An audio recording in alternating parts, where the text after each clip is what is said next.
So the next topic is a change of variables example, so a slightly more complicated version of what we just did. And this one I took from the textbook. And I found it, when I was reading the book, getting ready to do this class, I found it, I thought, sort of too complicated. So I thought it would be a good thing to go through step by step just to make sure everybody understands it. So I want to evaluate the double integral over a domain D of x dx dy, where this domain D is going to be points in the xy plane where x is greater than or equal to 0. Then the product x and y is in between 1 and 2. And then y divided by x is also in between 1 and 2. And so it turns out we can assume x is greater than 0. I wrote assume here. You don't really have to assume. You can actually see that it's greater than 0. So it's easier if you rewrite the domain. So solve for one of the variables. So generally, I like to see y as a function of x. That's what I'm most comfortable plotting. So if I solve for y, if I can isolate y, then I can just say y equals 1 over x. That has to be kind of a lower bound in some sense. And y less than or equal to 2 over x. So y equals 2 over x. That's going to be kind of an upper bound. And then the same thing is going to happen with the second set of limits. So I have x less than or equal to y. That's just the line y equals x. And the function, the domain has to be above that because it's y greater than x. And then there's also going to be a line y equals 2x. And that has to be kind of an upper bound because it says y has to be below that. And so once you've gotten this far, what you want to do next is just draw a picture. So I tried my artistic skills here. And so the second condition, y has to be greater than x. So the bottom side of this blue region is the line y equals x. And the top side of the blue region is the line y equals 2x. And this just says y has to be in between those two lines. So to be in my domain, I have to be in the blue region. And then 1 over x, so y has to be greater than 1 over x. So this line, the bottom of the yellow region, is this line 1 over x. The top of this yellow region is 2 over x. So this is 2 over x up here. And so to be in the domain, I also have to be in the yellow region. So I have to be in the blue region, and I have to be in the yellow region. And if I remember my primary school art class correctly, yellow and blue make green. So that tells me that this green shape is the domain that they're talking about. So this description, this set, if I want to draw a picture of it, looks like this. And so what do I have next? So it turns out that the points here, this point at the bottom is, let's see, what did I do? Dx last. So this has this point, the leftmost side of the green region in the x-coordinate is 1. Then I get this point here. Oh, oops. Not 1. It's the square root of 2 over 2. Then this point is going to be 1. And so that makes sense because y equals x gives me the point 1 equals 1. And y equals 1 over x also gives me the point 1 equals 1. So this bottom point of the green region is the point 1, 1. This point over here is root 2 over 2. And so you just find those by figuring out where each of these lines intersects the other one. And then on the right-hand side, I guess we get root 2. And it turns out that we're pretty lucky that this point at the very top of the green region, too, also has x-coordinate 1. So it's exactly above this bottom point. And so the reason that's going to be handy is it means instead of having to split this up into a whole bunch of pieces, I can just split it up into 2 pieces. So I can go from the leftmost endpoint, which was root 2 over 2, up to 1. And I'm going to kind of try and get this bit over here. Oh, I could have used another color. And then I want to go from 1, so that's kind of this line dividing the green region in half, up to root 2. And that's going to be my second integral. But the point is, in the first integral, given x, I can find an upper bound. So I can find an upper limit and a lower limit as functions g of x, so g1 of x and g2 of x. So the upper limit, given x, will be 2x, and the lower limit will be 1 over x.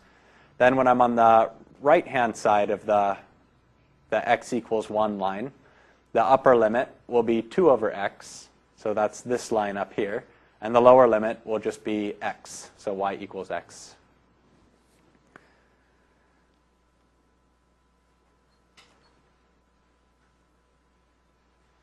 And so those, I guess, are the limits that I've plugged in here and here, and here, and here.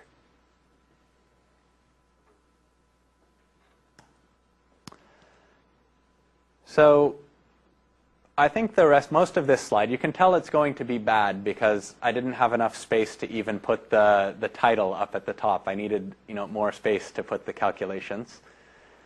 You can actually evaluate this. It just sort of becomes an exercise in bookkeeping, which I did for you. So just to point out some good habits. So first I'm going to integrate with respect to y. So that means my limits have to be y equals functions of x. And so then once I find an antiderivative, so when I integrate x with respect to y, that's going to come from the function xy. If I took the derivative of that, the partial derivative of xy with respect to y, that would just give me x. And then just to remind myself which direction I'm going, I said I'm going to evaluate that at y equals 2x, and then y equals 1 over x, and take the difference. And then I'm going to do the same thing for my integral on the right-hand side as well. And so for this first step, I get the same antiderivative. I don't suppose I can make that go away. Maybe I click on details. And then quit. We're going to have to edit this out of the video, I think. Okay. Okay, good.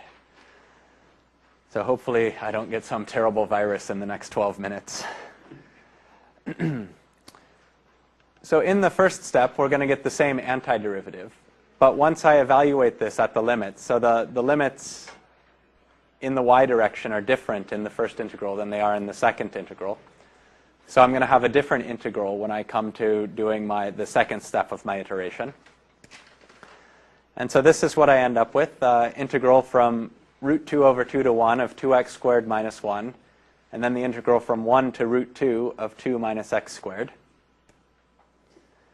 Now it's just a regular old single variable problem, so you can look through the slide on your own time if you want to. Just trust that I did it correctly. Again, big exercise in bookkeeping, but if you don't make any sign mistakes, you will eventually arrive at the correct answer, which is this minus 6 plus 5 times the square root of 2 over 3. And so just let's keep that in mind. So minus 6 plus 5 root 2 over 3. And now let's consider the change of variables. So s equals xy and t equals y over x. So hopefully seems familiar. This was my domain for the original integral. And it turns out if I define these variables this way, it's actually pretty easy to figure out what the transformed domain should be. So here I have xy has to be in between 1 and 2. So that's going to tell me that s has to be in between 1 and 2. And then t is equal to y over x. So this just tells me that t also has to be in between 1 and 2. So instead of having this funny shaped green interval now, I just have a square, 1, 2 cross 1, 2.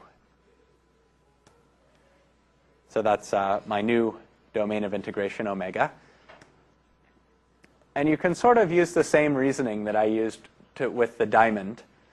So here, if we look at t, is this y over x. So if I were to solve this for x, I would get y equals t times x. So that's saying t is kind of the slope of that line.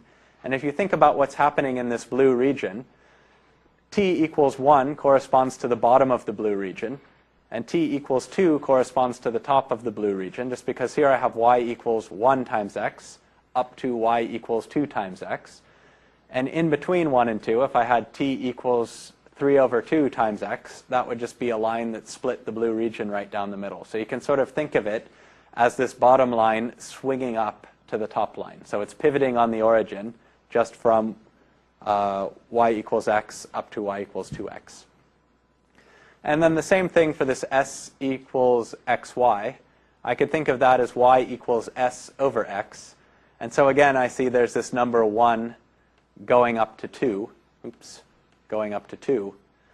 So s equals 1 just corresponds to the bottom of this yellow region, the curve making the bottom of the yellow region. And that curve is just going to shift up to the top as s goes from 1 to 2. So that's sort of the geometric argument. Making this sketch of the domain is usually what you'll have to do.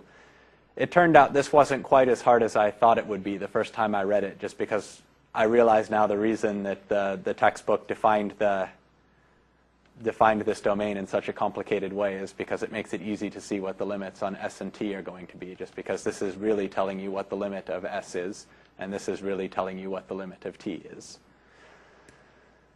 And so that means I can change my domain from D, which is this funny shaped green thing, to just t equals 1 to t equals 2 and s equals 1 to s equals 2. But then I need to use my change of variables formula to figure out what I should put here. And so first, to do that, we have to do what the quiz question was last time. So I came up with the change x equals the square root of s over t and y equals the square root of s times t. And then I calculated the partial derivatives for the change of variables. So I got 1 over 2 times the square root of st, square root of t divided by 2 times the square root of st, square root of s, so minus the square root of s divided by 2t to the 3 halves, but I wrote that as t times the square root of t. And then square root of s divided by 2 times the square root of t. So for me, I put these here just because I think it looks a little prettier, but in terms of doing the calculation, I find this formula far more useful. So these are actually the things that I would plug into the Jacobian formula. And these, if I write my transformations like this, then I can just use the power rule to figure out what's going on, to take the partial derivatives. And so the Jacobian for this particular change of variables just becomes this. And if you cancel everything out, so you can see it's kind of constructed so stuff cancels out nicely. So this square root of t will cancel out this square root of t. Square root of s cancels out this square root of s. And so in both cases, we just get 1 over 2 times the square root of t. Sorry, 1 over 2 times the square root of t squared. So I get 1 over 4t plus 1 over 4t. And that's 1 over 2t. Oh, good. Okay, at least one person got the right answer on the quiz. So now I can plug this into my change of variables formula. So this was the original integral over the funny-shaped domain D. And now I've already worked out what the new domain omega is. It's just this square 1, 2 to 1, 2.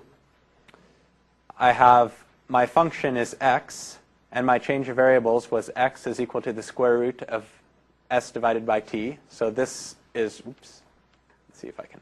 Well, this square root here is just x.